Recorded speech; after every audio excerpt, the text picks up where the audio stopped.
After our Christmas party, I hid in the closet to surprise my husband, but my daughter-in-law went in first and played a recording of a private conversation with him. My hands started to tremble, and I covered my mouth to keep myself from screaming. Don't forget to subscribe to the channel and comment where you're watching from. The champagne flute still held traces of bubbles when I slipped into the hall closet, pulling the door almost shut behind me. 66 years old, and here I was, hiding like a schoolgirl planning to surprise my husband with an anniversary kiss when he came looking for his coat. Our Christmas party had been perfect. 30 guests, twinkling lights reflecting off the snow outside our Connecticut farmhouse, laughter echoing through rooms that usually held only Gerald and me these days. I pressed myself between winter coats that smelled of mothballs and cedar, my heart doing that silly flutter it still did after 42 years of marriage. Through the crack in the door, I could see the living room where our son Roger was helping his wife Nancy stack dessert plates. Our daughter-in-law moved with efficient precision, her designer dress somehow still immaculate after hours of hosting duties she'd insisted on taking over this year. "You really should let me handle the cleanup, Louise," she'd said earlier, her smile not quite reaching her eyes. "You've done enough. You must be exhausted at your age." At my age. As if 66 meant 1 foot in the grave. The last guests departed with hugs and promises to meet again before New Year's. I heard Gerald's deep voice thanking the Hendersons, heard the front door close, heard the blessed silence that follows a successful party. My hand was on the closet door, ready to spring my silly surprise, when footsteps approached, lighter than Gerald's distinctive heavy tread. Nancy appeared in the hallway, alone. She glanced back toward the kitchen where I could hear Roger's voice, then moved with sudden purpose to the closet. My breath caught. I pressed deeper into the coats, confusion replacing my playful anticipation. What was she doing? She pulled the door open wider. Not all the way, but enough to reach for something on the upper shelf.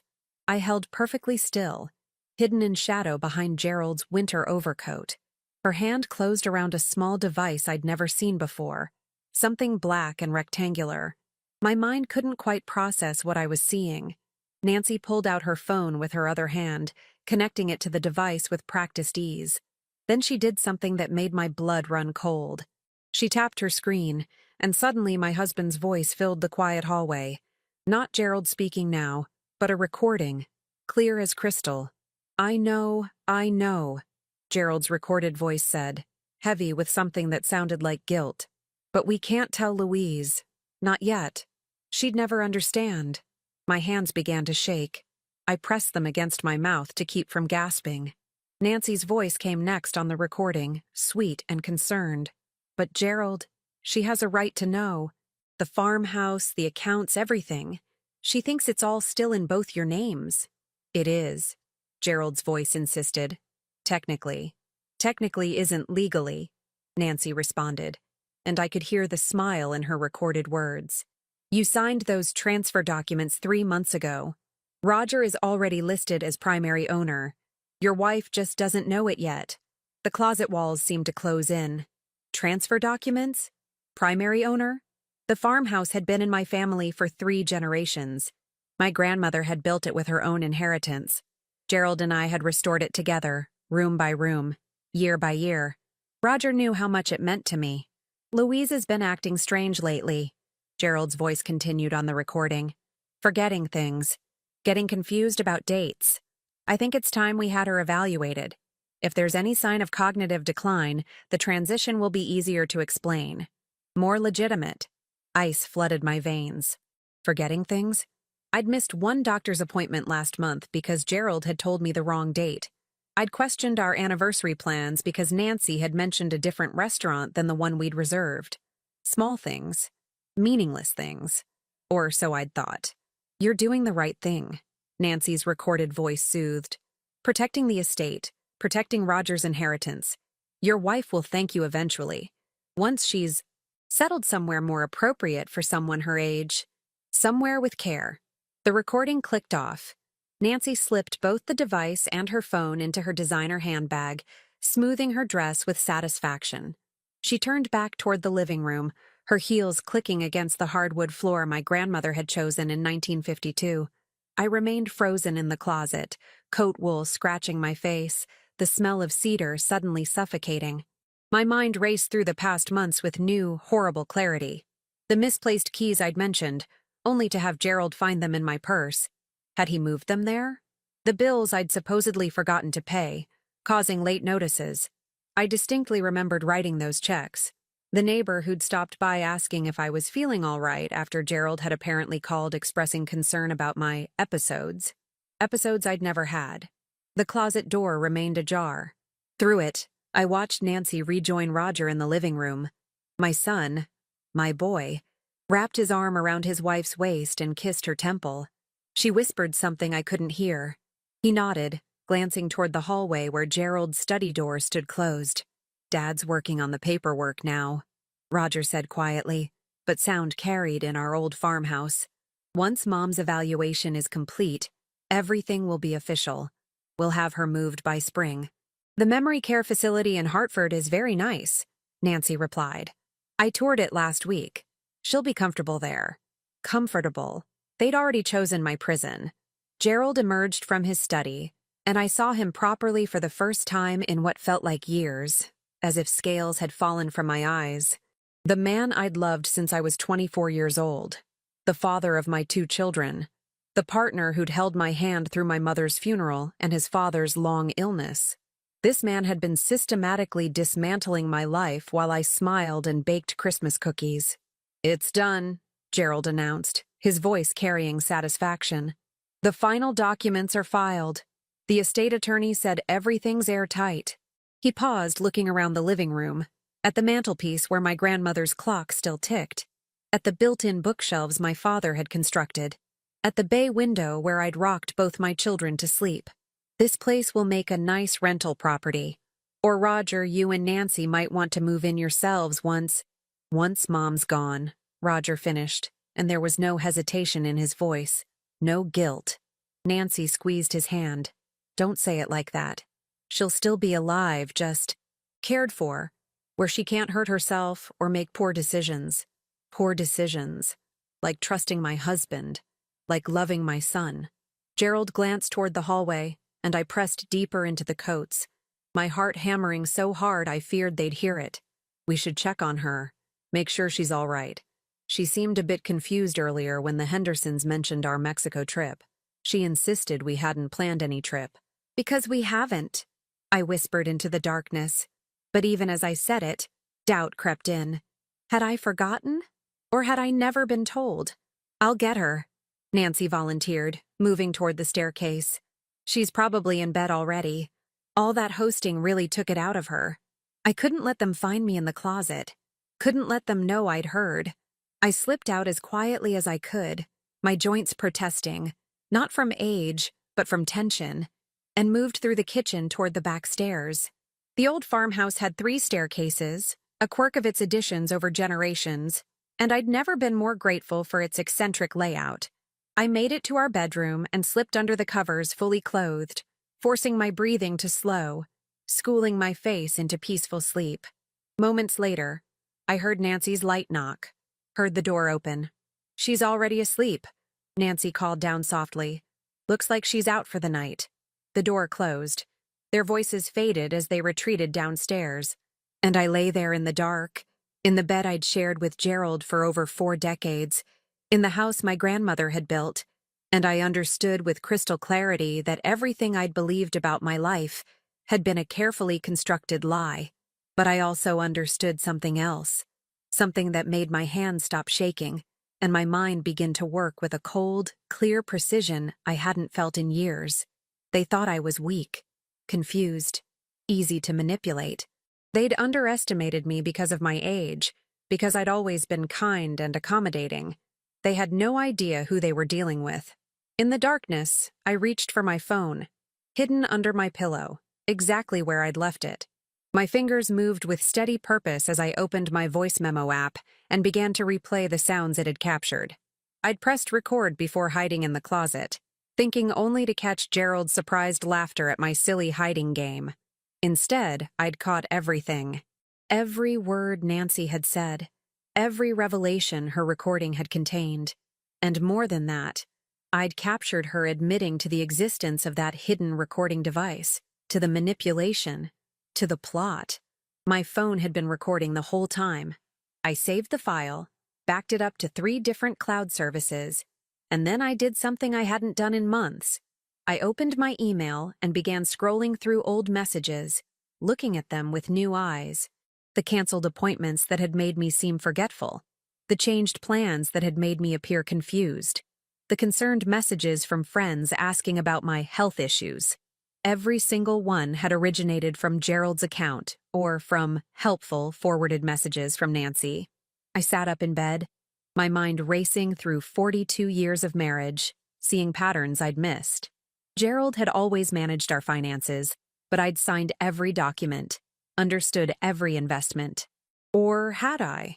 When was the last time I'd actually reviewed our accounts? When had I last checked the deed to the farmhouse? The house settled around me with familiar creaks and groans. Somewhere downstairs, Gerald laughed at something Roger said. The sound that had once brought me comfort now made my stomach turn.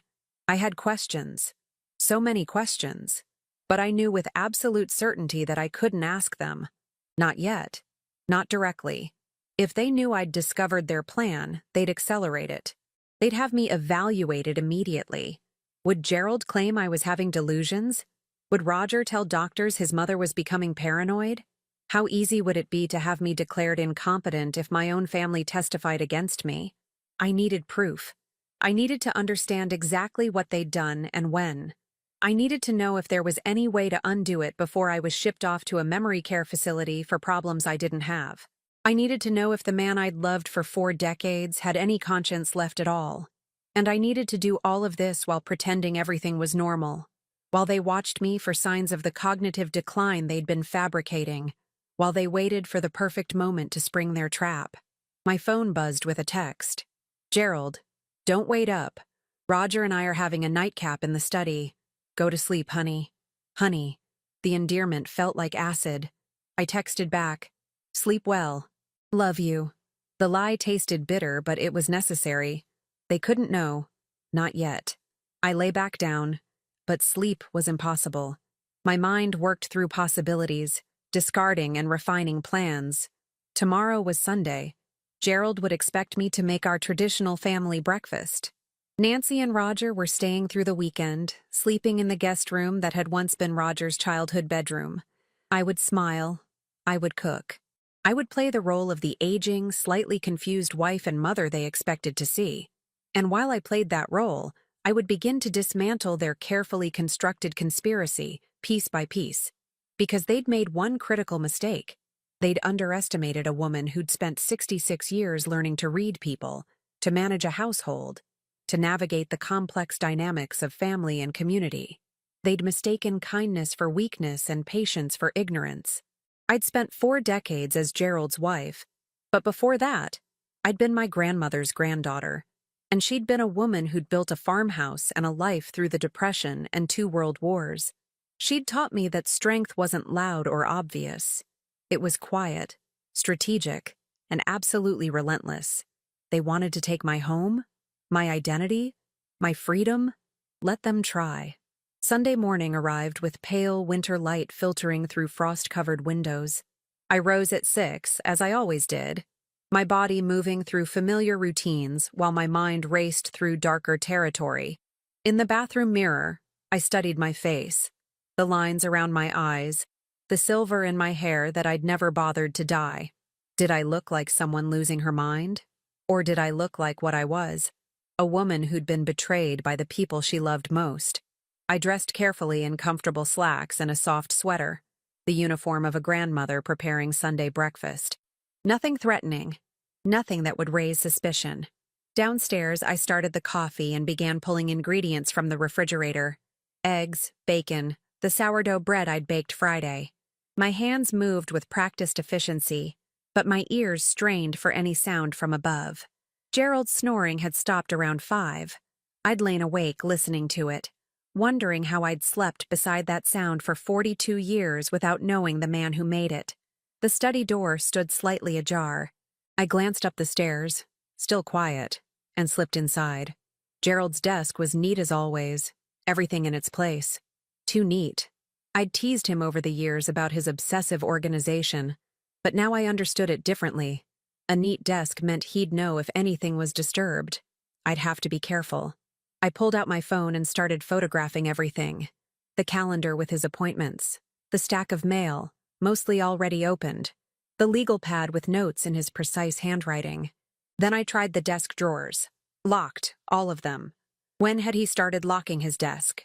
Mom? I spun around, my heart leaping into my throat. Roger stood in the doorway, hair rumpled from sleep, wearing the plaid pajama pants I'd given him last Christmas. "Morning, sweetheart," I said, forcing warmth into my voice. "Just looking for stamps. I have thank you notes to send from the party." His eyes narrowed slightly. "Dad keeps stamps in the kitchen drawer. You know that." Did I? I'd sent hundreds of letters over the years, but suddenly I couldn't remember where we kept the stamps. Was that real confusion or manufactured doubt? "Of course," I laughed, moving past him. "Still half asleep, I guess. Coffee's ready." Roger followed me to the kitchen, and I felt his gaze on my back like a physical weight. I poured him coffee, added cream the way he liked it, and handed it to him with a smile. "Your father still sleeping?" I asked. "He was up late working on some investment papers." Roger sipped his coffee, studying me over the rim. "How are you feeling today, Mom? You seemed a bit off last night. Nancy was worried." Off. The word landed like a small blade between my ribs. "I'm fine," I said lightly. "Maybe a bit tired from all the hosting. But it was a lovely party, wasn't it?" "It was," he agreed, but something in his tone felt rehearsed. "Though Dad mentioned you seemed confused when the Hendersons brought up the Mexico trip. You don't remember discussing it?" I cracked eggs into a bowl, keeping my movements steady. This was a test. Every word I said would be reported back, analyzed for signs of cognitive decline.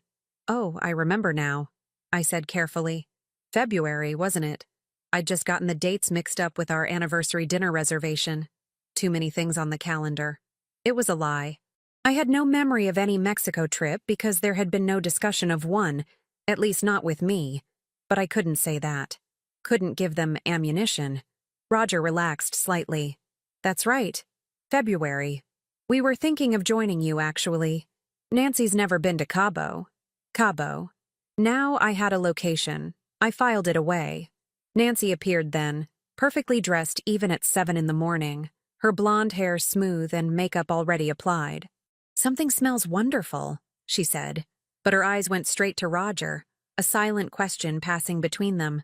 He gave her a small nod. Test passed. For now. Gerald came down minutes later, kissing my cheek with the same casual affection he'd shown for decades. "Morning, sweetheart. You're up early." "Couldn't sleep," I said truthfully. "Too much excitement from the party."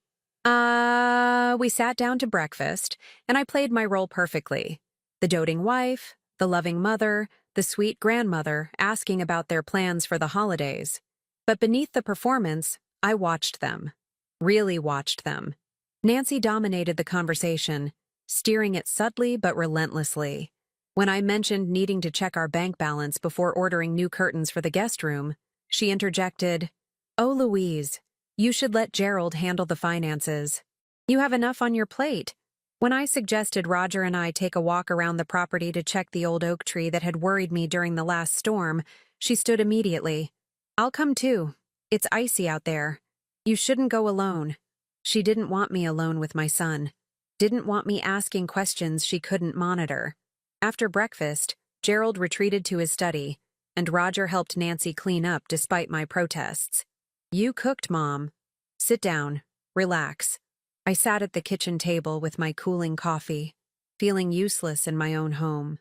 Through the window I could see the barn where my grandfather had kept horses, now empty except for storage.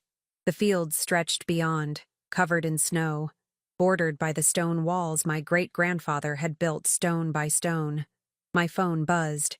A text from my daughter, Jane, who lived in Oregon with her wife and their teenage twins. "Hope the party went well. Sorry we couldn't make it. FaceTime later? Jane." My stomach tightened. Did she know? Was she part of this? Or had they kept it from her too? I texted back. "Party was lovely. Yes, let's talk soon. Miss you."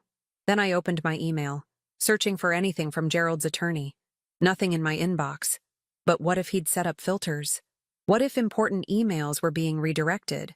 I needed access to his computer, needed to see our bank accounts, needed to find those transfer documents he'd mentioned. But how could I do any of that with 3 people watching my every move?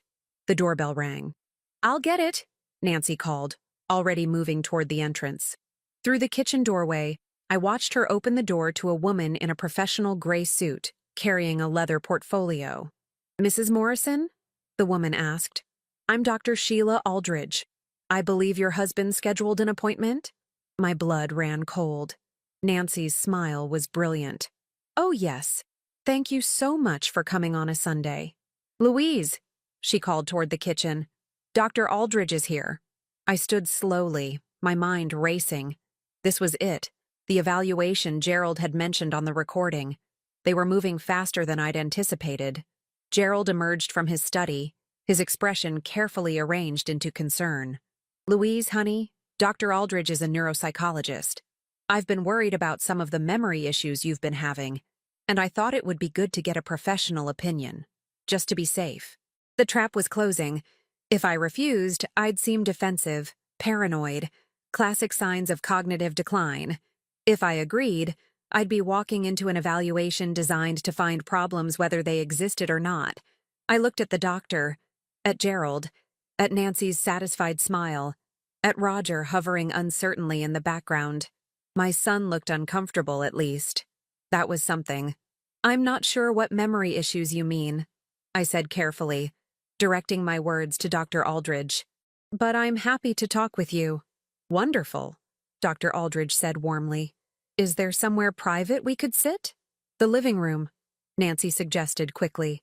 "It's comfortable and quiet, but not private." The living room opened directly onto the kitchen and hallway. They'd be able to hear every word. "Actually," I said, "I'd prefer the sunroom.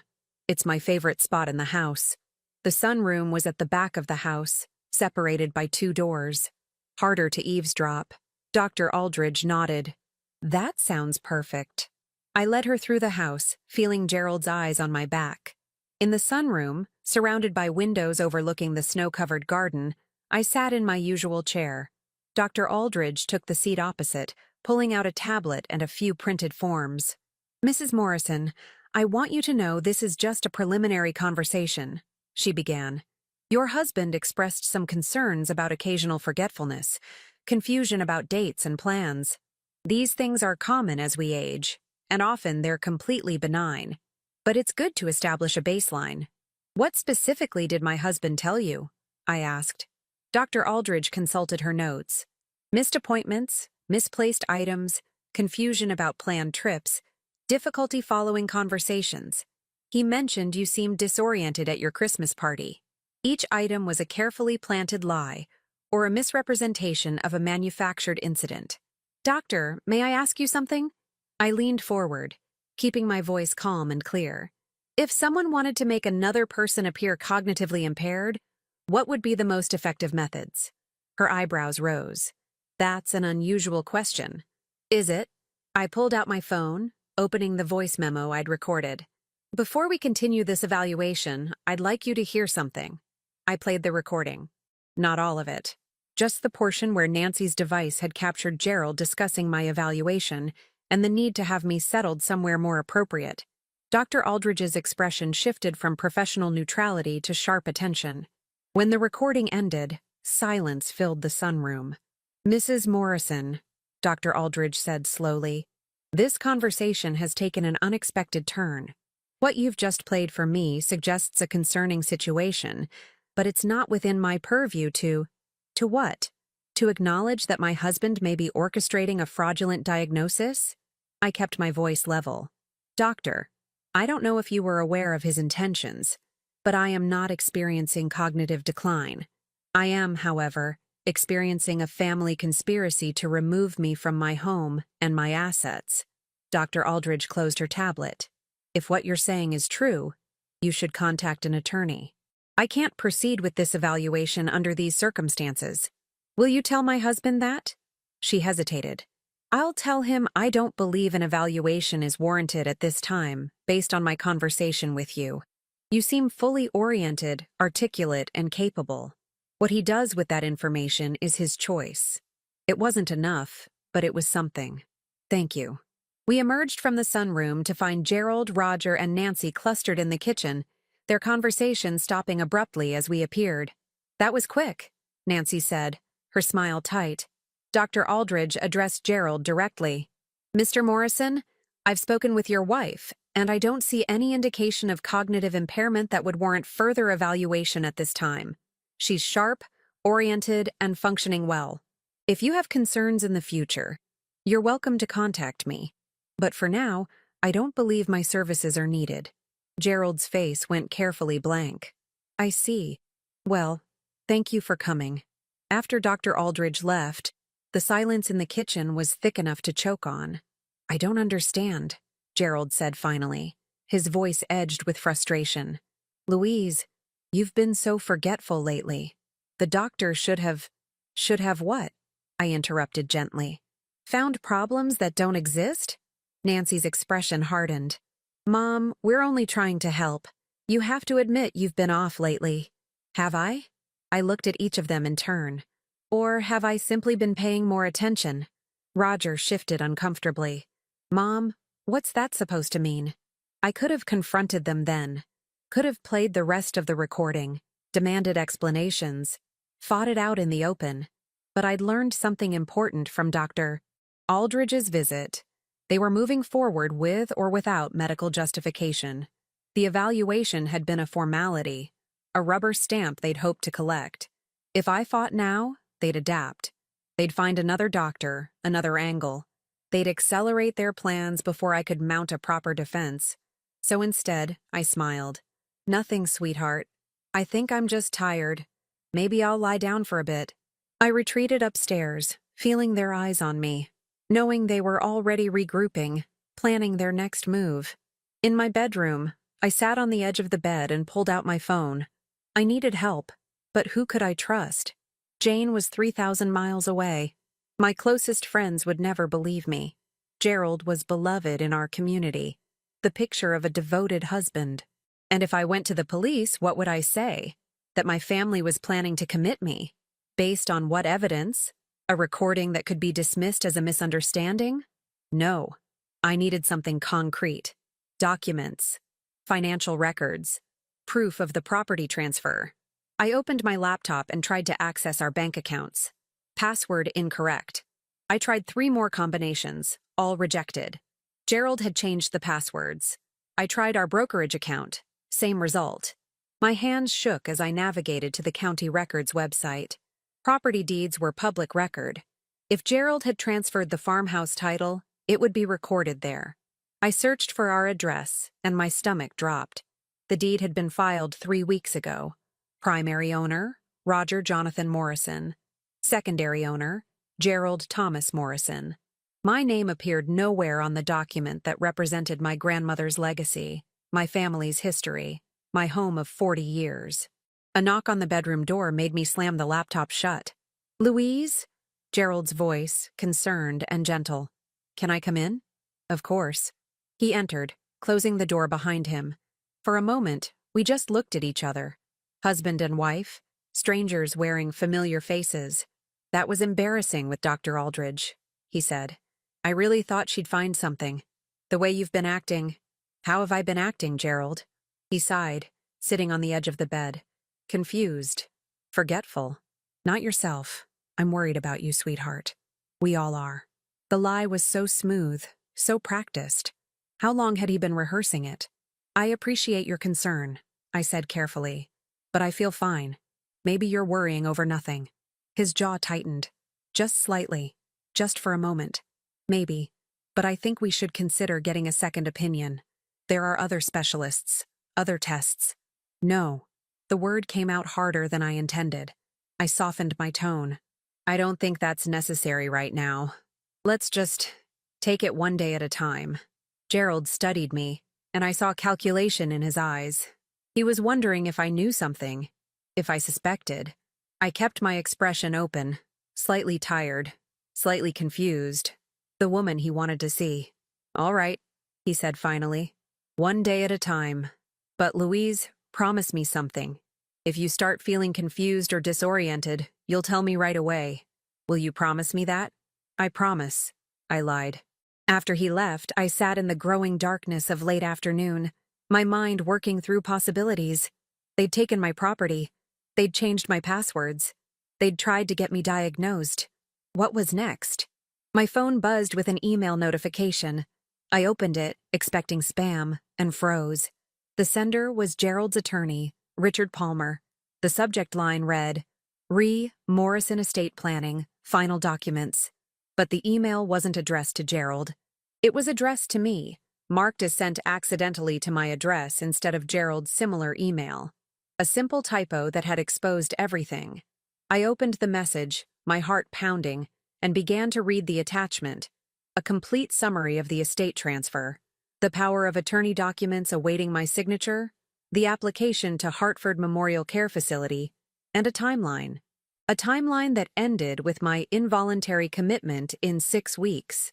Outside my window, snow began to fall again, covering the farmhouse grounds in white. Beautiful, deceptive, like the life I'd thought I had. I had 6 weeks to fight back, 6 weeks to prove I was competent, to reclaim my property, to expose the conspiracy that had been woven around me by the people who were supposed to love me most. 6 weeks before I lost everything. Monday morning arrived with brutal clarity. Roger and Nancy had finally left, their departure filled with concerned hugs and whispered conversations with Gerald that stopped whenever I entered a room. I smiled through it all, waved from the porch as their car disappeared down the long driveway, and then I got to work. Gerald had a board meeting in Hartford. I'd seen it on his calendar during my brief study visit. He'd be gone from 9 until at least 3. That gave me 6 hours. Drive carefully, I said, kissing his cheek as he gathered his briefcase and coat. The roads might still be icy. I'll be fine. He paused at the door, studying me with that new wariness I'd seen since Dr. Aldridge's visit. What are you planning to do today? Oh, the usual. Some reading. Maybe I'll organize the holiday decorations before putting them away. I kept my voice light, domestic, unthreatening. Nothing exciting. He nodded, satisfied, and left. I watched from the window as his car reached the end of our driveway and turned toward town. Then I waited another 5 minutes, making sure he hadn't forgotten anything and wouldn't turn back. The moment I was certain, I moved. Gerald's study first. The locked drawers had to contain something important. People don't lock empty drawers. I'd spent Sunday night researching how to pick simple desk locks, feeling ridiculous and desperate in equal measure. But desperation, I'd learned, was a powerful teacher. The first drawer opened after 3 minutes of fumbling with a paperclip and a bobby pin. Inside, files. So many files. I pulled them out, spreading them across Gerald's desk, photographing each page with my phone. Investment accounts, transferred to Roger 3 months ago, just as the recording had indicated. The retirement fund we'd built together over 4 decades moved into our son's name with forged signatures on the authorization forms. My signature, but not my hand. I'd signed enough documents over the years to know my own writing. The second drawer. Correspondence with Richard Palmer, the estate attorney. Email printouts discussing the Louise situation. Strategies for obtaining power of attorney. Recommendations for memory care facilities. One email made my hands shake so badly I nearly dropped my phone. Given Louise's documented history of confusion and her age, Palmer had written, a judge would likely grant conservatorship without significant resistance. The medical evaluation is a formality, but even without it, we have enough witness statements to proceed. Witness statements. From whom? The third drawer answered that question. Affidavits, signed and notarized. Our neighbor, Martha Henderson, stating she'd witnessed me wandering the property at odd hours, seeming disoriented. Our handyman, Robert Walsh, claiming I'd forgotten conversations we'd had about repairs and had repeatedly asked him the same questions. Dr. Susan Park, our family physician, noting my increasingly frequent concerns about memory lapses during appointments. All lies, or were they? I pressed my palms against my eyes, trying to remember. Had I walked the property at night? Yes. During last summer's heat wave, I'd taken evening strolls.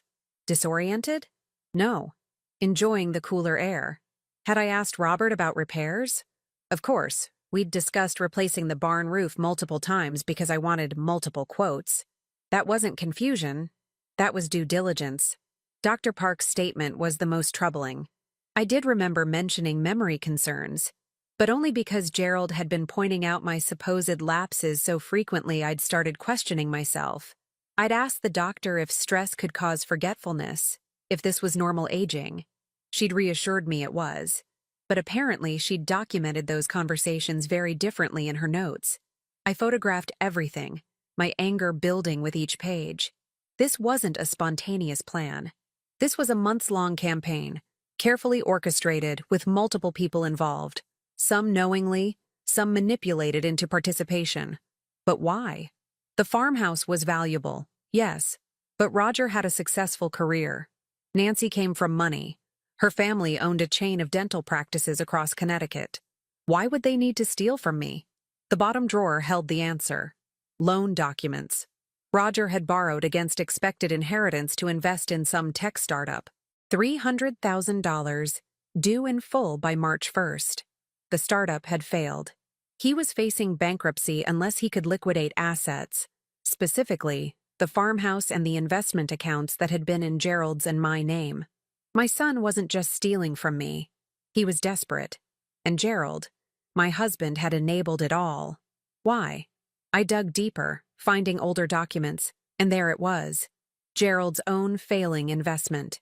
He'd lost nearly half our retirement fund in a series of bad stock decisions, hidden from me behind password-protected accounts and forged statements.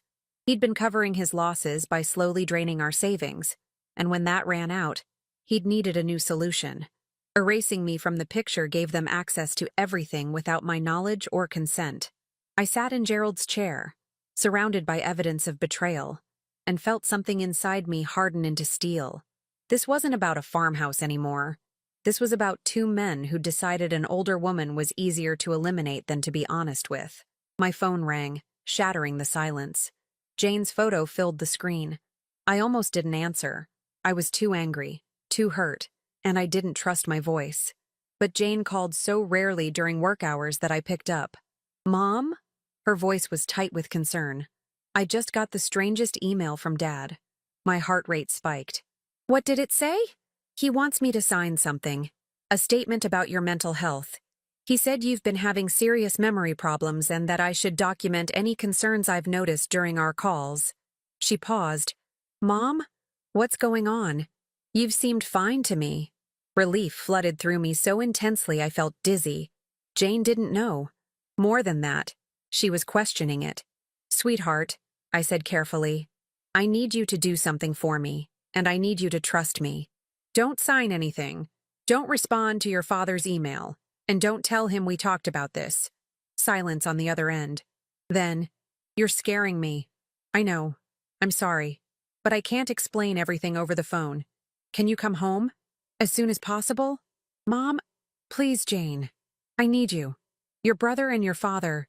My voice cracked despite my best efforts. "Things are not what they seem." Another pause.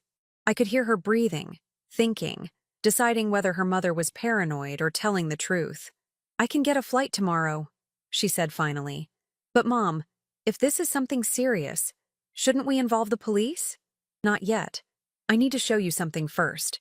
I need you to see the evidence." "Evidence of what?" "Of why your father thinks having me declared incompetent is worth destroying our family." The words hung in the air between us. 3,000 miles and a lifetime of trust. "I'll be there tomorrow evening," Jane said quietly. "Don't do anything until I arrive. Promise me." "I promise." After we hung up, I looked at the clock. 11:30. I had hours before Gerald returned, and I wasn't done. I copied every file from his computer onto a flash drive, using techniques I'd learned from YouTube videos watched on my phone at 3 in the morning. I photographed his calendar, his contact lists, his email folders. Then I carefully returned everything to its place, relocking the drawers. In our bedroom, I checked the closet where Nancy had hidden her recording device. It was gone. She'd taken it with her. But I searched anyway. running my hands along shelves, checking pockets, looking for anything else they might have planted. I found it in Gerald's nightstand. A small camera, disguised as a clock, pointed directly at the bed. How long had it been there? What had they been recording? I left it in place. Removing it would alert them. Instead, I adjusted it slightly so it pointed at the wall, a subtle shift they might not notice immediately. Then I went to the kitchen and did something I hadn't done in years. I opened the old bread box on top of the refrigerator, reached behind it, and pulled out a small metal box. My grandmother's emergency fund, she'd called it. $2,000 in cash, wrapped in plastic, hidden away for just in case. Well, just in case had arrived. I was counting the bills when I heard a car in the driveway. My stomach lurched. Gerald wasn't due back for hours. I shoved the money into my pocket and moved to the window. Not Gerald's sedan, a white SUV, Nancy's car. She got out, looking around with quick, nervous movements, and headed for the front door. I opened it before she could knock. "Nancy, what a surprise." Her smile was brittle. "Louise, I forgot my phone charger yesterday. I think I left it in the guest room." A lie. I'd cleaned the guest room thoroughly that morning. There had been no charger. "Of course," I said, stepping aside. "Come in." She moved past me, and I caught a whiff of her perfume. Expensive, floral, cloying. She headed upstairs, and I followed at a distance, watching as she entered the guest room and made a show of checking the outlets and nightstand. "Found it," she called, emerging with a charger I'd never seen before, likely one she'd brought with her. But she wasn't leaving. She stood in the hallway, looking toward our bedroom, toward Gerald's study, her mind clearly working through something. "How are you feeling today?" she asked, turning to me with that concerned expression I'd come to loathe. "You seemed upset yesterday after Dr. Aldridge left." "I'm fine." "Why wouldn't I be?" "Well, Gerald mentioned you were confused about some of the doctor's questions. He's worried the stress of the holidays might have been too much for you."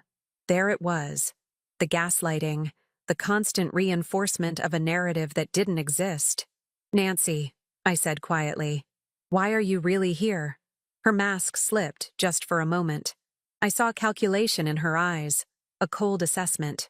"I told you, my charger. You're checking on me, making sure I'm still playing the role of the confused old woman, making sure I haven't figured it out." She laughed, but it sounded forced. "Louise, that's paranoid. We're family. We care about you." "Do you?" I stepped closer. "Is that why you've been helping Gerald transfer my assets to Roger?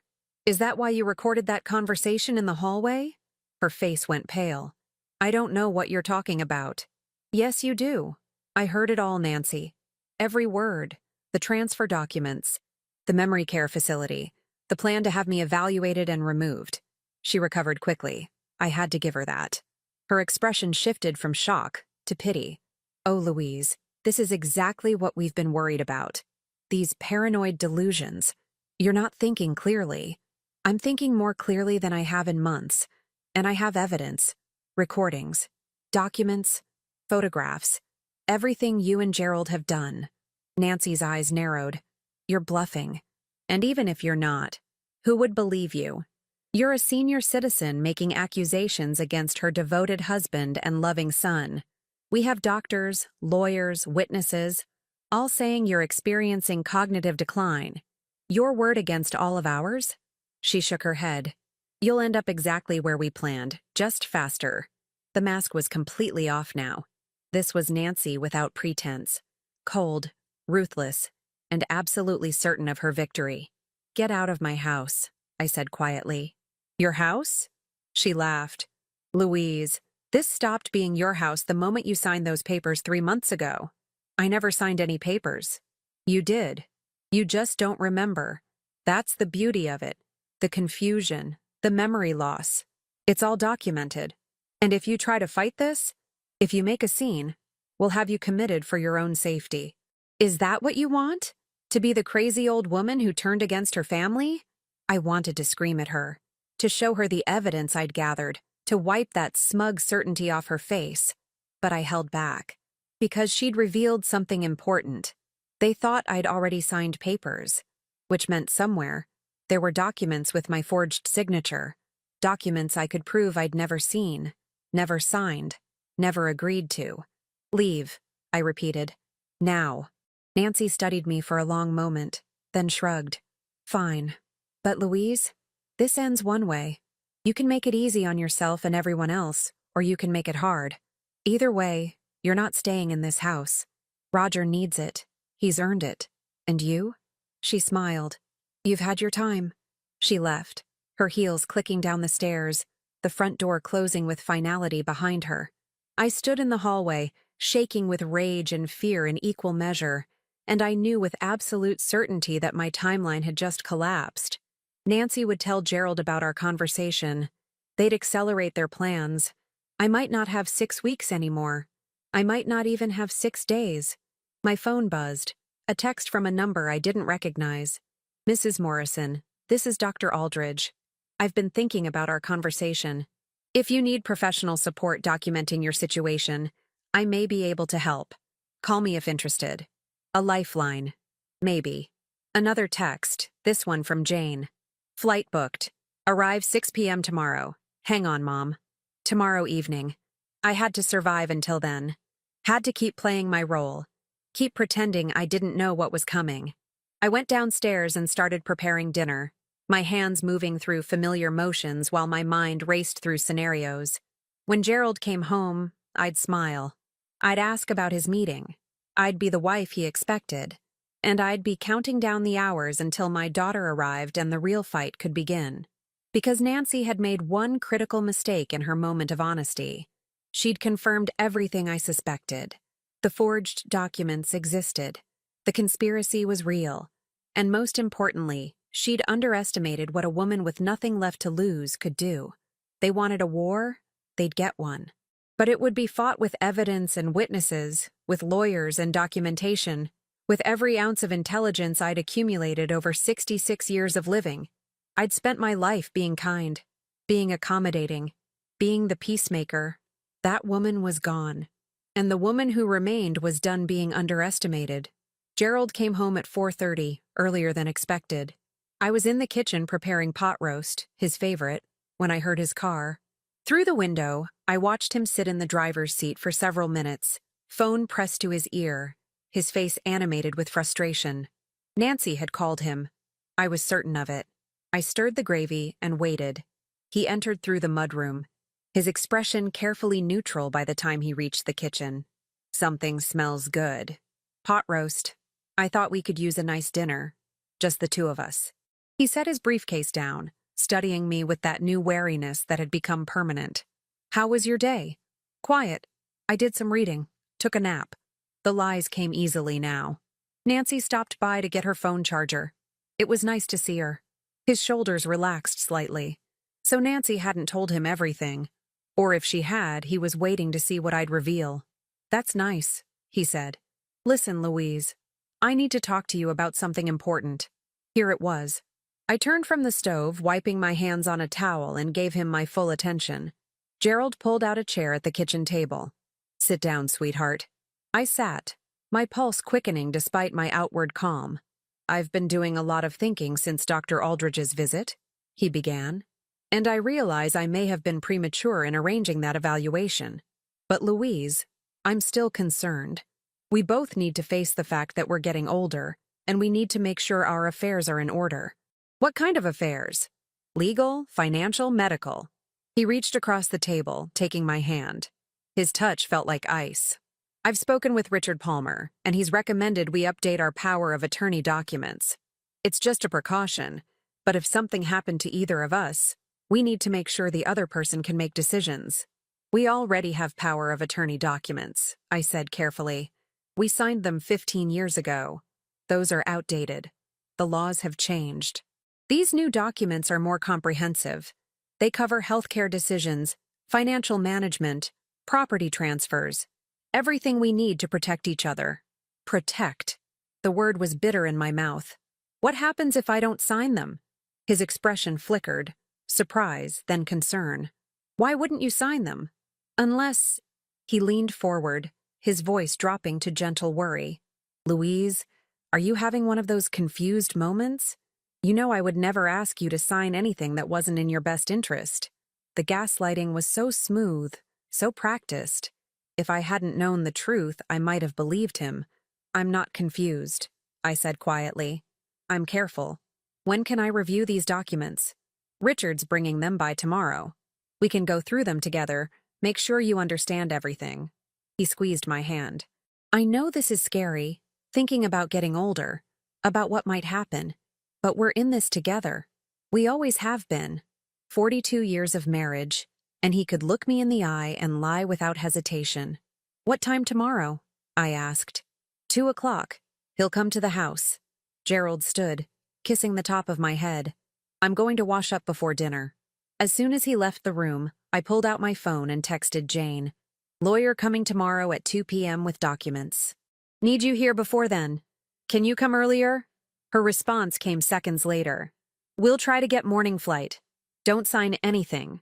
I deleted the text exchange and slipped my phone back into my pocket just as Gerald returned. Dinner was torture. I chewed pot roast that tasted like sawdust and made conversation about nothing. The weather, the Hendersons' new puppy, whether we needed to order more firewood. Gerald played his part perfectly, the attentive husband concerned about his aging wife. After dinner, he retreated to his study. Just a few emails, he said. I'll be up soon. I cleaned the kitchen, then went upstairs. But instead of going to our bedroom, I slipped into the guest room and called Dr. Aldridge from the number she'd texted me. She answered on the second ring. Mrs. Morrison, I'm glad you called. You said you might be able to help document my situation. I did. And I've been thinking about it more. What you played for me on Sunday, if that recording is authentic, and if you're telling the truth about not experiencing cognitive decline, then what's happening to you is elder abuse, financial exploitation at minimum, possibly false imprisonment if they succeed in having you committed. The clinical terms made it real in a way it hadn't been before. My husband's attorney is coming tomorrow with power of attorney documents. They want me to sign them. Don't, Dr. Aldridge said sharply. Mrs. Morrison, once you sign those documents, they can legally control everything. Your finances, your health care, where you live, and based on what I heard in that recording, they will use those powers immediately. I won't sign, but they're not going to accept that. My daughter-in-law basically threatened me today. She said if I fight them, they'll have me committed for my own safety. Silence. Then, do you have somewhere safe you can go? Family? Friends? My daughter's flying in tomorrow morning. But doctor, I need more than a place to hide. I need to prove they've been lying about my mental state. I need evidence that I'm competent. I can provide that. I can do a comprehensive evaluation, document everything, provide testimony if needed. But Mrs. Morrison, you need to understand. If your husband has already convinced other medical professionals that you're impaired, this becomes a he said, she said situation. You need more than my evaluation. You need proof of the conspiracy itself. I have recordings, documents, photographs of everything in my husband's study. Good. But you also need to secure your legal rights before they move forward. Have you contacted an attorney? No, I don't know who to trust. My husband knows every lawyer in this county. Then you need to go outside the county. I can recommend someone. Julia Winters, she's in New Haven. Specializes in elder law and financial abuse cases. She's aggressive, and she doesn't back down. I wrote down the number Dr. Aldridge gave me, my hand shaking. This was real now. I was building a case, assembling a team, preparing for war. Mrs. Morrison, Dr. Aldridge said quietly, I want you to know, what you're doing takes tremendous courage. Many people in your situation wouldn't fight back. They'd let themselves be erased because it seems easier than standing up to their own family. I spent 66 years learning who I am, I said. I'm not letting them erase that because it's convenient for them. After we hung up, I sat in the darkness of the guest room and called Julia Winters' emergency line. A recorded message said she'd return calls within 24 hours. I left a message, trying to summarize my situation in 2 minutes, knowing I sounded paranoid and desperate. I was about to hang up when a voice interrupted the recording. Mrs. Morrison? This is Julia Winters. I'm actually working late. Tell me what's happening. Relief flooded through me. I told her everything. The recording, the forged documents, the conspiracy, the timeline. She listened without interruption, and when I finished, she was quiet for a long moment. "How fast can you get to my office?" she asked. My husband is downstairs. He's watching me. "Tomorrow then. First thing. Before the other attorney arrives. Can you do that? My daughter's flying in. I need to pick her up from the airport. Bring her with you. What time does she land?" "Around noon." "Perfect. My office at 8 a.m. Don't tell anyone where you're going. Don't bring anything that has GPS tracking. Assume your phone is monitored. Can you get access to a different vehicle?" I thought of my neighbor, Martha Henderson, who'd signed one of those affidavits against me. But Martha was gone for the winter, staying with her daughter in Florida. Her car would be in her garage. "Yes, I can get a car." "Good. Mrs. Morrison, I need you to listen carefully. What you're describing is a coordinated effort to defraud you of your assets and your freedom. These people are not going to stop because you ask nicely. They're going to escalate. So we need to move faster than they do. Understand?" "Yes. 8 a.m. Don't be late." I hung up and sat in the darkness, my heart pounding. Tomorrow, everything would come to a head. Either I'd gain the upper hand, or I'd lose everything. Downstairs, I heard Gerald's study door open, heard his footsteps on the stairs. I slipped out of the guest room and into our bedroom, changing into my nightgown, climbing into bed. When he entered, I pretended to be reading. "Good book?" he asked. I looked at the cover, something I'd grabbed from the nightstand without thinking. A mystery novel about a woman who discovers her husband is trying to kill her. "Very good," I said. Gerald got ready for bed with his usual routine, and I watched him in the bathroom mirror, this stranger wearing my husband's face. When had he become someone I didn't know? Or had he always been this person, and I'd simply refused to see it? He climbed into bed beside me, and I forced myself not to flinch when he kissed my cheek. "Good night, sweetheart. I love you." The words that had once meant everything now meant nothing. "Good night," I said, unable to force the rest of the lie past my lips. I lay awake long after his breathing deepened into sleep, watching shadows move across the ceiling, planning my escape route for the morning. At 3 a.m., I slipped out of bed and went downstairs, moving through the dark house with the familiarity of 40 years. In the kitchen, I found our spare car keys, including the set for Martha's garage that she'd given us years ago for emergency access. I packed a bag with the flash drive containing copies of all Gerald's documents, the recordings on my phone, printouts of everything I'd photographed. I hid it in the mudroom behind the winter boots. Then I did something that felt like betrayal, even though I was the one being betrayed. I took my wedding rings off and tucked them into my pocket. If I needed to pawn them, if I needed cash they couldn't trace, I would. They were just metal and stones. They didn't mean what I'd thought they meant. At 4 a.m., Gerald's phone buzzed on his nightstand. I heard him stir, reach for it, then get up quietly and go into the bathroom. Through the door, I heard his whispered voice. "I understand. Yes. Tomorrow then. I'll make sure she signs." When he came back to bed, I kept my breathing steady, pretending sleep. At 6, my own phone rang. Jane's number. "Mom?" Her voice was thick with worry. "My early flight got canceled. There's weather moving in. I won't be there until late tonight at the earliest." My heart sank. Tomorrow evening was too late. The attorney was coming at 2. Gerald would pressure me to sign. If I refused, if I revealed I knew everything, what would they do? "It's okay, sweetie," I said, aware of Gerald stirring beside me. "Just get here when you can." "Mom, I'm so sorry. I know you need me. I'll be fine. I promise." But after I hung up, I stared at the ceiling and wondered if that was true. Without Jane, I'd be facing the attorney alone, facing Gerald alone. Could I hold out? Could I refuse to sign without them forcing the issue? At 7:30, I got up and dressed carefully. Practical clothes, comfortable shoes, layers I could move in. Gerald was already downstairs making coffee. "You're up early," he said when I entered the kitchen. "Couldn't sleep. I think I'll take a drive. Clear my head." His expression sharpened. "A drive? Where?" "Just around. Maybe stop at the grocery store. We're low on milk." "I'll come with you." "No," I said too quickly. then softened it. I need some time alone. To think. Gerald set down his coffee mug with deliberate care. Louise, I don't think that's a good idea. You've been so confused lately. What if you get lost? What if something happens? I'll be fine. I've been driving these roads for 40 years. That's exactly my point. You're getting older. Your reflexes aren't what they were. And with your memory issues, I don't have memory issues. The words came out sharper than I'd intended.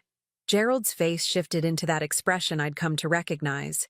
The one that said I was proving his point, that my anger was evidence of instability. Sweetheart, he said gently, you're upset. You're not thinking clearly. Why don't you sit down, have some coffee, and we can talk about this calmly. I looked at him, really looked at him, and saw the trap closing. If I insisted on leaving, he'd call it irrational behavior. If I got angry, he'd call it emotional instability. If I gave in, I'd be admitting defeat.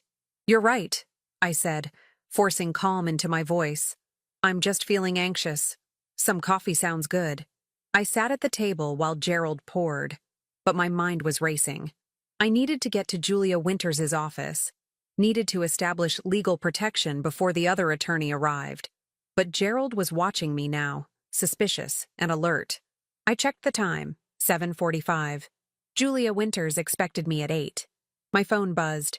A text from an unknown number. This is Julia Winters. If you can't make it to my office, I can come to you. But we need to meet before 2 p.m. Confirm location ASAP. Gerald glanced at my phone. Who's texting you this early? Spam, I said, deleting the message as he watched. But I'd memorized the number.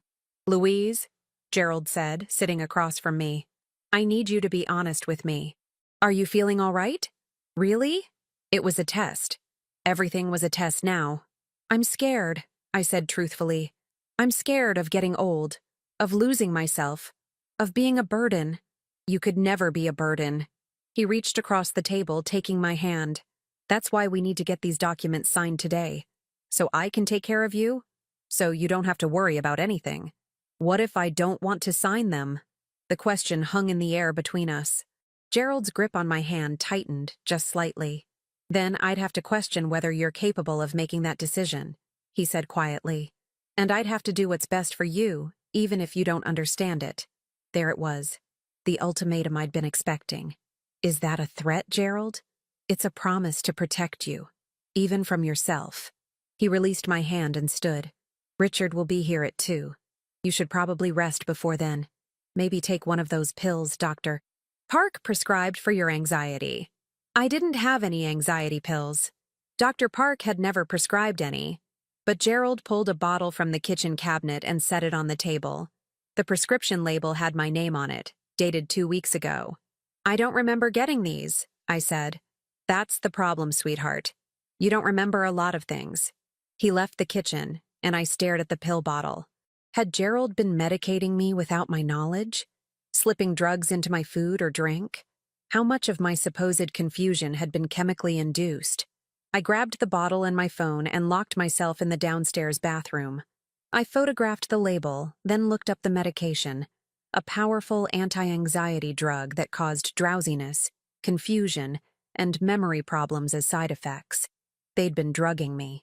My hands shook as I texted Julia Winters's number. Can't leave house. Husband watching. He's drugging me. Need help now. The response came immediately. Address? I'm calling police. I typed our address, then stared at the message. If Julia called the police, if they came here, Gerald would tell them I was having delusions. He'd show them the affidavits, the doctor's notes, the medication prescribed for my anxiety. He'd say I was paranoid, unstable, refusing treatment. They'd believe him. I deleted the message and typed a new one. Don't call police yet. We'll create scene. Need different approach. Can you come at 2 p.m.? Witness attorney meeting? On my way. Stay calm. Don't take any medication. Don't sign anything. I flushed the pills down the toilet one by one, watching them disappear. Then I left the bathroom and found Gerald in his study. I'll sign the documents, I said. He looked up, surprise flickering across his face. You will? Yes. You're right. I need to face reality. I need to let you take care of me. The lies tasted like poison. But I want Jane to be here when I sign. I want my daughter to understand what we're doing and why. Gerald considered this. Jane's not coming until tomorrow evening. Then we'll wait. Louise, we can't wait. Richard has other appointments. These documents need to be finalized today. Why today? Why the rush? His jaw tightened. Because it needs to be done. Because every day we delay is another day something could happen to you, and I wouldn't have the legal authority to help. One more day won't matter. It might. He stood, moving around the desk toward me. Louise, you're doing it again. You're being irrational. Fighting something that's for your own good. This is exactly the kind of behavior that concerns me. I backed toward the door. I just want my daughter here. Your daughter agrees with me. I've talked to Jane. She thinks this is necessary, too. Another lie. Jane had warned me not to sign anything. Then she can tell me that herself. Tomorrow, when she's here. Gerald's expression shifted into something I'd never seen before. Cold fury, barely contained. You're not going to make this easy, are you? I'm not trying to make anything hard. I just want... What you want doesn't matter anymore. The words exploded out of him and I flinched. You're sick, Louise. You're losing your mind, and you're too confused to see it. So, I'm going to do what needs to be done, whether you cooperate or not. He moved toward me, and for the first time in 42 years of marriage, I was afraid of my husband. I ran. I made it to the mudroom before Gerald caught my arm. Not roughly, he was too smart for that, but firmly enough that I couldn't pull away. Louise, stop. You're being hysterical. Let go of me. Not until you calm down. You're going to hurt yourself. I wrenched free and grabbed my coat from the hook, my bag from behind the boots. Gerald's eyes widened when he saw the bag, saw that it had been packed and hidden, saw that I'd been planning this. What is that? His voice went quiet, dangerous. What's in that bag? My things. I'm leaving. You're not going anywhere. He moved between me and the door. Louise, think about what you're doing. You're confused. You're scared. But running away isn't the answer. I'm not confused. I know exactly what you've been doing. The forged documents, the drugging, the conspiracy with Roger and Nancy. I know all of it. His face went carefully blank. Those are paranoid delusions, sweetheart. This is exactly what Dr. Park warned me about. Dr. Park, who wrote false notes about appointments I never had? Who prescribed medication I never agreed to? I pulled the pill bottle from my pocket and threw it at him. You've been poisoning me. Making me confused so you could claim I was incompetent.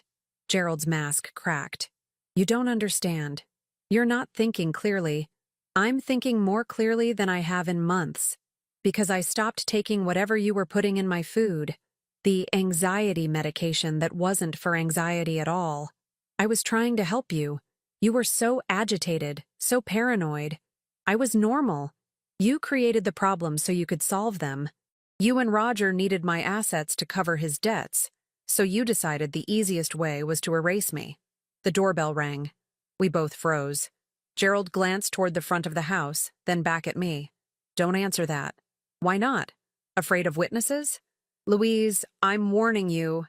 I pushed past him and ran to the front door. Through the window, I could see a woman in a sharp gray suit holding a briefcase. Not Richard Palmer. Julia Winters. I opened the door. Gerald arrived seconds later, putting on his concerned husband face like a mask. May I help you? He asked. Mr. Morrison? I'm Julia Winters, attorney at law. Your wife contacted me regarding some legal concerns. I'm here to consult with her. Gerald's smile didn't reach his eyes. I'm afraid there's been a misunderstanding. My wife is experiencing some cognitive difficulties. She's not in a position to hire an attorney. Is that so? Julia turned to me. Mrs. Morrison, did you contact my office requesting legal representation? I did. And do you understand why you contacted me? Because my husband and son have been systematically transferring my assets to themselves through fraud and forgery. Because they've been drugging me to create symptoms of cognitive decline. Because they plan to have me declared incompetent and committed to a memory care facility against my will. Julia looked at Gerald. She seems quite articulate to me. She's having an episode, Gerald said smoothly. These paranoid delusions, they come and go. Our family physician has documented it extensively. I'm actually expecting our attorney at 2 o'clock to finalize some protective measures. Richard Palmer? Julia's smile was sharp. Yes, I'm familiar with his work. Interesting how often his clients' elderly spouses end up in managed care facilities shortly after signing over power of attorney. Gerald's facade slipped. I don't know what my wife told you, but your wife told me enough that I spent last night reviewing public records. The property transfer filed 3 weeks ago. The investment accounts moved into your son's name. The suspiciously timed affidavits from neighbors and medical professionals. Julia opened her briefcase. Tell me, Mr. Morrison, does your wife's signature look like this? She held up copies of the transfer documents. Gerald went pale. I have a handwriting expert standing by, Julia continued, as well as statements from several people who'd be very interested to know they supposedly witnessed documents they never saw. Martha Henderson, for instance. She's quite upset to learn someone used her name fraudulently while she was in Florida. Those documents are legitimate, Gerald stammered. Louise signed them. She just doesn't remember. Actually, I said quietly, I never signed anything, and I have proof. I pulled out my phone and played the recording from Christmas night. Nancy's voice filled the front hallway. The farmhouse, the accounts, everything. She thinks it's all still in both your names. Gerald's voice. It is. Technically. Nancy. Technically isn't legally. You signed those transfer documents 3 months ago. Roger is already listed as primary owner. Your wife just doesn't know it yet. Julia's expression was triumphant. Gerald's was devastated. You can't. He struggled for words. That's an illegal recording. It's inadmissible. Actually, Julia said, in Connecticut, only one party needs to consent to recording a conversation. Your wife consented. She was there. The recording is perfectly legal. Gerald turned to me, and I saw something like betrayal in his eyes. You were in the closet. You heard everything. Everything, I confirmed. Including the part where you discussed having me evaluated for cognitive decline to make the transition easier to explain. How I'd thank you eventually, once I was settled somewhere more appropriate. Louise, please. You have to understand, Roger was desperate. He made bad investments. He was going to lose everything. We had to help him. By stealing from me? It's not stealing. You're our family. Everything we have, we built together.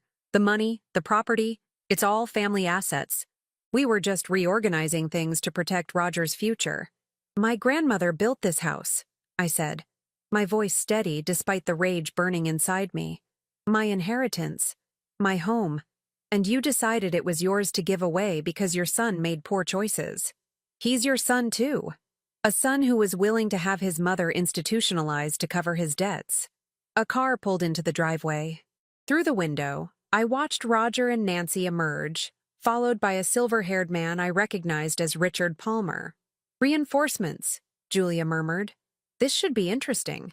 The 3 of them approached the house, stopping short when they saw the open door and the standoff in the hallway. Dad, Roger called. What's going on? Why is there another car here? Your mother hired an attorney, Gerald said flatly. Nancy's face went white.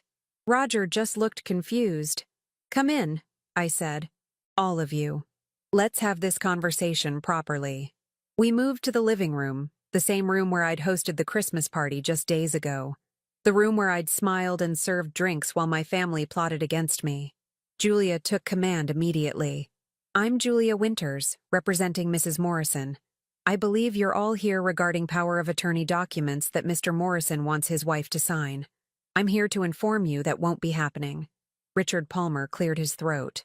Ms. Winters, with all due respect, I've been the Morrison family attorney for 15 years.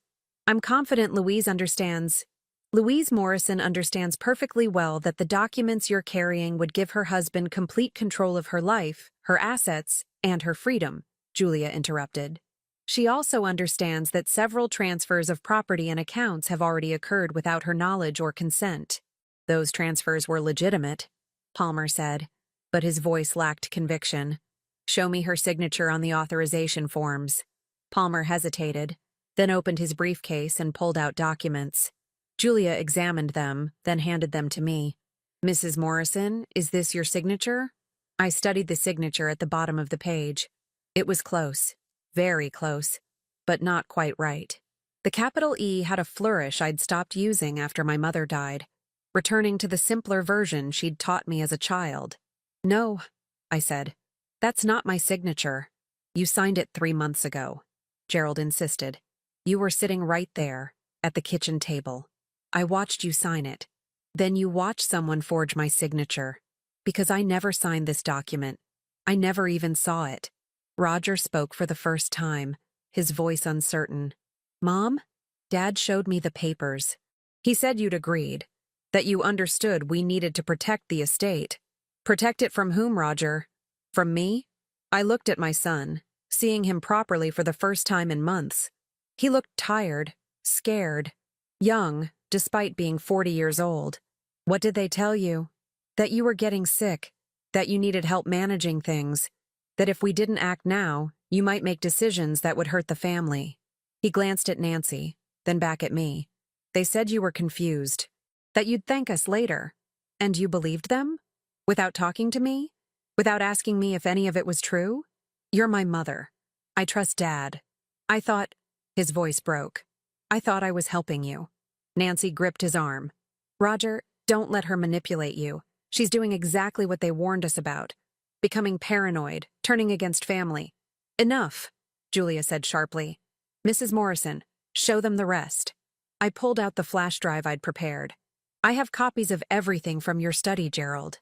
The loan documents showing Roger owes $300,000. Your investment losses that you hid from me for 2 years. The emails between you and Nancy planning this entire scheme. The false affidavits. The prescription for medication I never agreed to take." I looked at Richard Palmer. All of it documenting a systematic campaign of financial fraud and elder abuse. The room went silent. Palmer stood abruptly.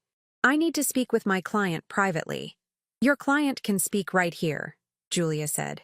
"In fact, I think everyone should hear this. Mr. Morrison, you have 2 choices. 1, we go to the police with all of this evidence. Fraud, forgery, conspiracy, financial exploitation of a vulnerable adult. You're looking at serious criminal charges. Your son, too, as a beneficiary of the fraudulent transfers." Roger made a strangled sound. Nancy's grip on his arm tightened. "Or 2, Julia continued, you agree to immediately reverse all fraudulent transfers, restore Mrs. Morrison's full access to all accounts, remove yourself from all property titles that rightfully belong to her, and sign a legal agreement stipulating that you will never again attempt to gain control of her assets or person. You'll also agree to a complete forensic accounting of all marital assets to ensure nothing else has been hidden or transferred." "And if we choose option 2? Gerald asked quietly. "Then Mrs. Morrison won't press charges. You'll remain married if that's what you both want. But you'll do so with clear legal boundaries. And if you ever try something like this again, everything we have, every recording, every document, every piece of evidence, goes straight to the district attorney." Gerald looked at me with something like wonder. "You were planning this, all along. You weren't confused or scared. You were gathering evidence." "I was protecting myself," I said, "from the man who promised to love and protect me until death do us part. I do love you. I was trying to steal my home, to drug me, to have me locked away. That's not love, Gerald. That's control." Richard Palmer was already packing up his briefcase. "Gerald, I strongly advise you to accept Ms. Winters's terms, because if this goes to trial, you won't just lose. You'll go to prison." Gerald sat heavily on the sofa I'd reupholstered myself 5 years ago. He suddenly looked old, defeated. "I accept the terms," he said quietly. "Dad," Roger started. "We accept the terms," Gerald repeated louder. "All of them." Julia pulled out documents from her own briefcase. "These are preliminary agreements. We'll need to formalize everything with detailed filings. But these establish the immediate reversal of fraudulent transfers and restoration of Mrs. Morrison's legal rights. Sign them. Now." Gerald signed without reading them. His hand shook as he wrote his name. Roger? Julia prompted. My son looked at me, his eyes wet. Mom, I'm so sorry. I didn't know. I swear I didn't know it was like this. You knew enough, I said quietly. You knew I wasn't part of the decision. You knew your father was keeping secrets from me. You chose not to ask questions because you wanted the inheritance more than you wanted the truth. That's not fair. Sign the papers, Roger. He signed. Julia turned to Nancy. You're not on the property titles, but you were part of the conspiracy. I want a statement from you acknowledging your participation, and I want that recording device you hid in the hallway closet. Nancy's face flushed. Don't lie. Give it to me now, or I add you to the criminal complaint as a co-conspirator. Nancy pulled the device from her purse with shaking hands. Julia collected all the signed documents, the recording device, and made notes on her tablet. This is binding. Any violation, and we proceed with criminal charges. Mrs. Morrison retains sole ownership of this property. She has full control of all accounts that were in her name. Mr. Morrison, you'll remain in the house only if your wife agrees to it. Otherwise, you'll need to find other accommodations. She looked at me. It's your choice, Mrs. Morrison. Do you want him to leave? I looked at Gerald. At 42 years of marriage, at the father of my children, at the man who'd plotted to erase me.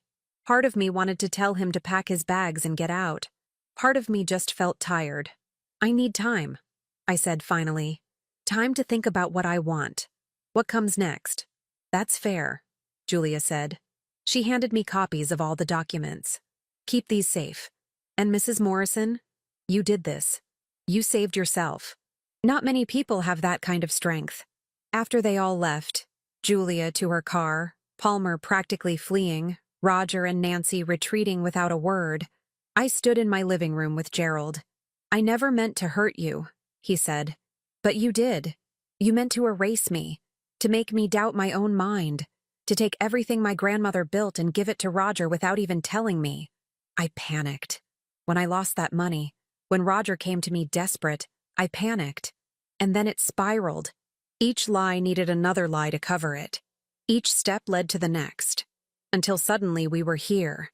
You could have stopped at any point. You could have told me the truth. Would you have forgiven me? I thought about it honestly. I don't know. But at least you would have given me the choice. You would have treated me like a partner instead of an obstacle. Gerald nodded slowly. What happens now? Now you sleep in the guest room. Now I decide whether 42 years of marriage is worth saving after you tried to destroy me. Now I figure out who I am without you. And us? There is no us right now. There's you and there's me, and we're living in the same house because I'm choosing to allow it. But Gerald? I looked him in the eye. If you ever try anything like this again, if you ever make me doubt myself or lie to me or conspire behind my back, I will end you. Legally, financially, completely. Do you understand? I understand. He left the room and I sank onto the sofa, my body finally releasing the tension I'd been holding for days. My phone buzzed. A text from Jane. Got an earlier flight. Landing in 2 hours. Is everything okay? I smiled through unexpected tears. Everything's fine. I handled it. Can't wait to see you. Another text, this one from Dr. Aldridge. Julia Winters just called me. She told me what happened. I'm so proud of you, Mrs. Morrison. You're a warrior. I wasn't a warrior. I was just a 66-year-old woman who'd refused to disappear quietly. I walked through my house, my grandmother's house, my house, touching familiar walls, looking at family photos that now meant something different. The picture of our wedding day, Roger's baby photos, holidays and birthdays and 42 years of memories, all now viewed through the lens of betrayal, but also viewed through the lens of survival. I'd won. Not through violence or vengeance, but through patience, intelligence, and careful documentation. I'd been underestimated because of my age, dismissed because of my kindness, and I'd used that underestimation against them. They'd thought I was the victim in this story. They'd been wrong. Jane arrived at 6 that evening, bursting through the front door with her overnight bag and wrapping me in a fierce hug that lasted a full minute. Mom. Oh my God, Mom. I got your text that everything was handled, but I've been terrified the whole flight. What happened? Are you okay? I led her to the kitchen and made tea while I told her everything.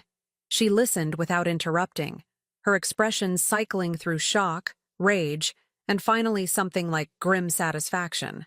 Dad actually tried to have you committed? She looked toward the stairs, where Gerald had retreated to the guest room. And Roger went along with it? Roger thought he was helping. Your father convinced him I was sick. That's not an excuse. Jane's jaw was tight. He should have talked to you, should have questioned it. Instead, he just... She stopped, struggling for words. Where is he now? Home, I assume. With Nancy. They signed the agreements and left. Good. I don't want to see him. She paused. Actually, that's not true. I want to see him so I can tell him exactly what I think of him. But that can wait. She reached across the table and took my hand. Mom, I'm so sorry. I should have been here. Should have noticed something was wrong. You're 3,000 miles away with your own family. You couldn't have known. But I talk to you every week. I should have heard something in your voice. Should have... Jane. I squeezed her hand. I didn't even know what was happening until I heard that recording. They were good at it. Subtle. They made me doubt myself without me even realizing it was happening. How did you figure it out? How did you know to start gathering evidence? I told her about hiding in the closet, about the recording device, about the voice memo on my phone that had captured everything, about the moment I'd realized my entire life had been built on a lie. And then what? Jane asked. You just started investigating? I started paying attention, really paying attention, to inconsistencies, to things that didn't add up. And once I started looking, I found evidence everywhere. I pulled out my phone and showed her the photos, the documents, the recordings. Your father wasn't as careful as he thought. Or maybe he just didn't think I was capable of outsmarting him. Jane's smile was fierce. That was his mistake. We sat in silence for a moment, drinking tea in the kitchen where I'd made thousands of meals, where I'd raised 2 children, where I'd thought I was building a life with a partner who loved me. What happens now? Jane asked quietly. With Dad? I don't know yet. The lawyer, Julia Winters. You'll meet her tomorrow. She advised me to take time before making any permanent decisions. To let the dust settle. See how I feel when the shock wears off. Do you still love him? The question hung in the air. I considered it honestly. I loved the man I thought he was. The man I built 42 years with. But that man might never have existed. Or maybe he did exist once, and fear turned him into someone else. I looked at Jane. I don't know if I can forgive what he did. But I also don't know if I can erase 4 decades of my life. You don't have to decide tonight. No, I don't. Gerald appeared in the kitchen doorway, hesitant. Jane, I didn't hear you arrive.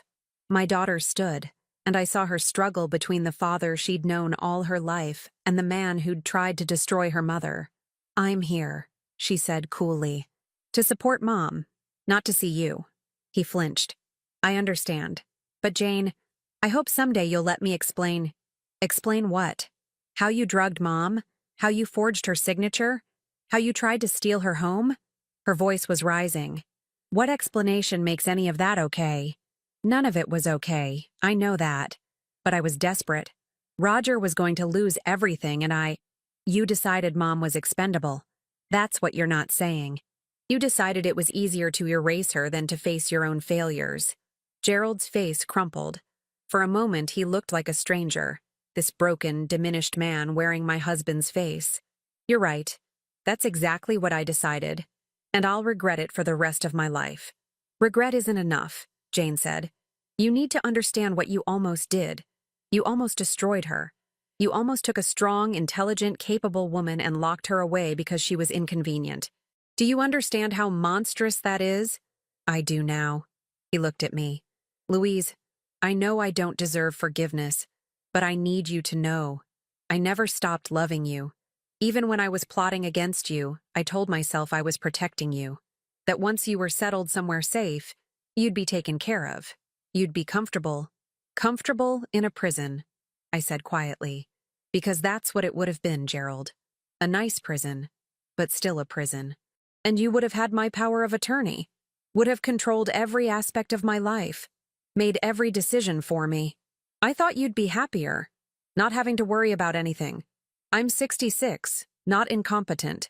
I don't need someone to make me happy by taking away my autonomy. I need to be trusted, respected, treated like an equal partner. I know that now.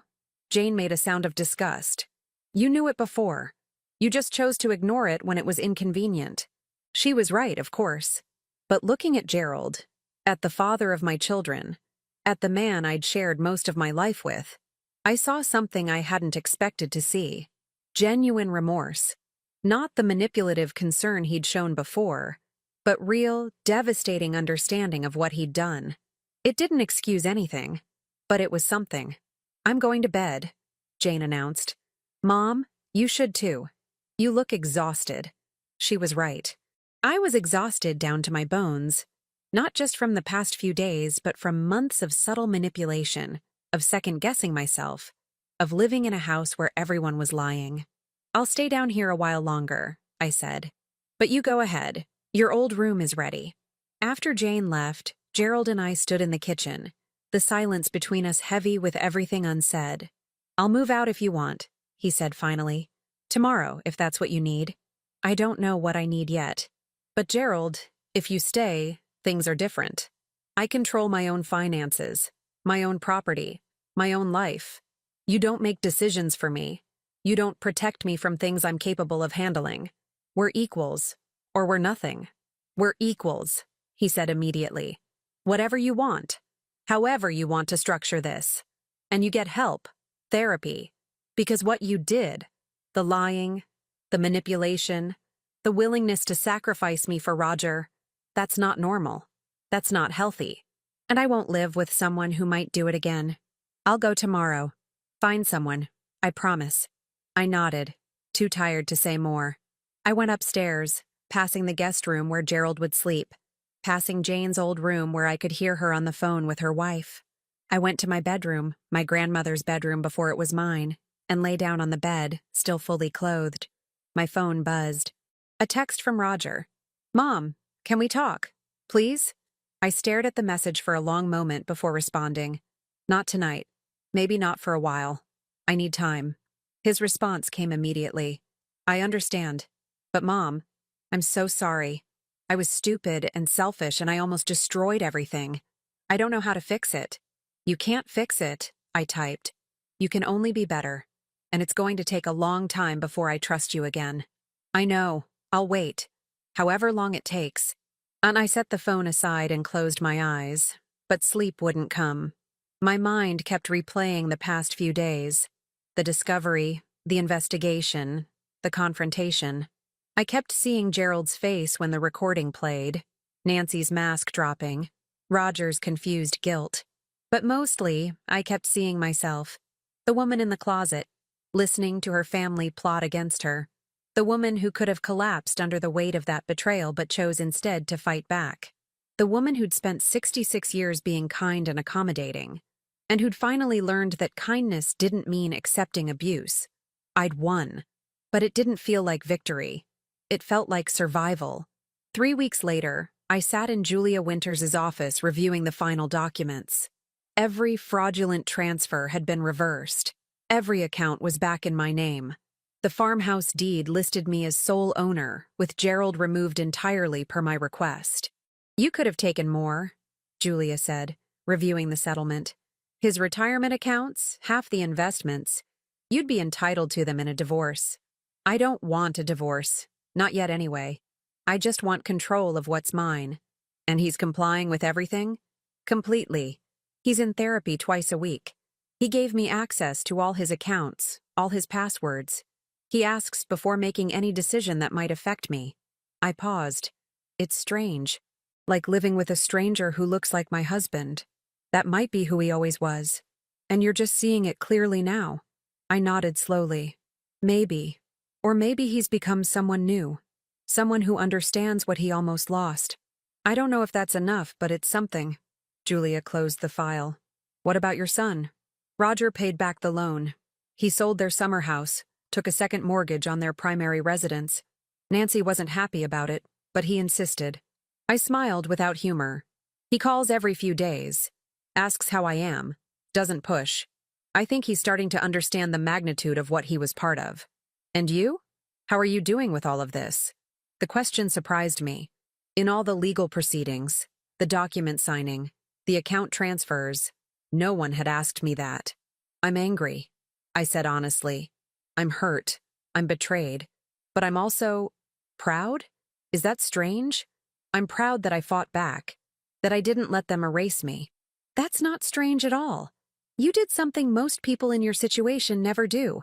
You recognized abuse, documented it, and stopped it. That takes incredible strength. Or incredible stubbornness. Julia laughed. Sometimes they're the same thing. I left her office and drove home through familiar roads, past the Henderson house where Martha was back from Florida and had apologized profusely for being manipulated into signing that affidavit. Past the church where Gerald and I had been married 42 years ago. Past the elementary school where both my children had learned to read. Everything looked the same, but I saw it all differently now. At home, I found Gerald in the kitchen making dinner, something he'd started doing without being asked, trying to contribute in small ways to a household he'd nearly destroyed. Chicken piccata, he said. Your favorite. Thank you. We ate together in careful politeness, the easy intimacy of 4 decades replaced by cautious distance. After dinner, he cleaned up while I went to the sunroom with a book I'd been trying to read for weeks. Jane called, as she did every evening now. How was the lawyer meeting? Final. Everything settled legally. Now it's just life. Are you keeping him? The question was only half joking. I don't know yet. Some days I think yes. Some days I think I'm being a fool. Most days I just don't know. There's no rush, Mom. You get to decide on your own timeline. Not his, not Roger's, not anyone's but yours. After we hung up, I sat in the sunroom watching snow fall across the fields my great-grandfather had cleared, the barn my grandfather had built, the gardens my grandmother had planted. 4 generations of women in this house, building and preserving and fighting for what was theirs. My grandmother had survived the Depression. My mother had survived losing her husband young, and I had survived my own family trying to erase me. We were strong women, the women of this house. Maybe that's what Gerald had forgotten. Or maybe he'd never known it at all. The sunroom door opened. Gerald stood there, uncertain. Do you want company? Or should I leave you alone? I considered. You can stay. He sat in the chair opposite mine, and we watched the snow fall in silence. After a long moment, he spoke. I've been thinking about what you said, about how I treated you like you were incompetent. And I realized, I think I was afraid. Afraid of what? Of getting old. Of becoming obsolete. You were always so capable, so strong. You never needed me the way I thought you should. And when the money problem started, when Roger came to me desperate, I panicked. I thought if I couldn't provide, couldn't fix things, then what was I for? You were supposed to be my partner. Not my provider or my protector. My equal. I know that now. But I didn't then. I was raised thinking a man's job was to take care of his family, to solve problems, to be strong. And when I couldn't do that legitimately, I tried to do it through control, through making you need me by making you seem helpless. It was the most honest thing he'd said in months, maybe in years. That's not love, Gerald. That's ego. I know. I'm sorry. I'm so sorry. The words had been said before, but tonight they sounded different, less defensive. More devastated. Sorry isn't enough, I said quietly, but it's a start. We sat together as darkness fell, 2 people who'd spent 42 years together, learning they'd never really known each other at all. Maybe we could build something new from the ruins. Or maybe this was just the long goodbye, stretched out over months or years. Either way, I would survive it. Because I'd learned something essential in that closet on Christmas night. I was stronger than anyone had given me credit for, including myself. My phone buzzed. A text from Dr. Aldridge. I'm writing a paper on elder abuse recognition and prevention. Would you be willing to let me share your story, anonymously? You could help so many others. I typed back, yes.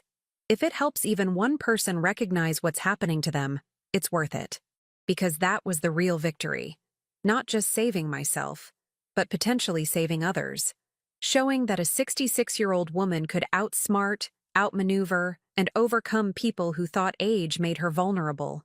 Gerald and I sat in the sunroom until the snow stopped falling and the moon rose over the frozen fields. And in that moment, I understood something profound. I'd spent my whole life being what other people needed me to be. A good wife, a good mother, a good neighbor. Now, finally, I was learning to be what I needed to be. Myself. Complete. Autonomous. Undiminished. The farmhouse stood solid around me, built by strong women, preserved by strong women, reclaimed by strong women. And I sat in my grandmother's favorite room, in the house she'd built with her own hands and her own will, and I knew with absolute certainty that I belonged here, not because someone allowed me to stay, but because this was mine, my heritage, my home, my life. And no one would ever take it from me again. Now tell me, what would you have done if you were in my place? Let me know in the comments. Thank you for watching, and don't forget to check out the video on your screen right now. I'm sure it will surprise you.